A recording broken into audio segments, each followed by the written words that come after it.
здзіўленне. Танчыла я ў гэтым сне, толькі празвенелы звон шраўніцтва скраў. Павяць рукі за сабой і па лесвіцы крутой, пролетаючы прыступкі, я да вас бягу.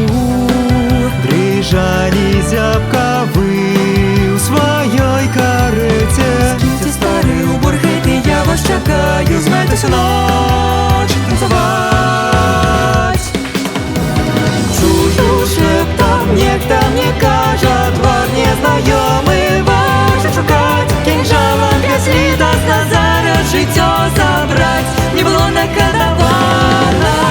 Гэтым замку поўным сіротак я серафім у вобразе людскім, гатовы схаваць любога крылом сваім, хоць не пазбегнуць мне пусці.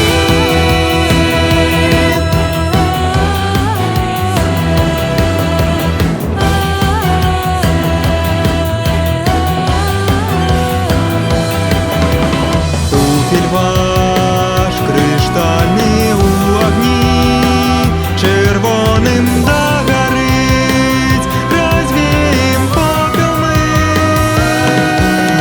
Не зрабіла спраў пакуль, збегчы я хаджу адсюль, на гадзіннік паглядзіць у спесцы вы. Туфель мою паўз нагі уцякала я калі, прыцягнулі да шчакі вы бледную руку. Пар вытру ваш ад слёз і пацалую. Целом я Адчуваю хутка ў руках, растаю слова няма. Падаю без сіл на калені, просячы цяжкі звон не гучаць. Я вас аштурхнуўшы пра слёзы хачу сказаць, надышоў час развітацца. Вы, прынцэса, пахнеце зброяй, цяжка насіць вам смерці кайданы. Маю ледзяную маску разбілі вы, заглянуўшы ў сэрца глыбіню.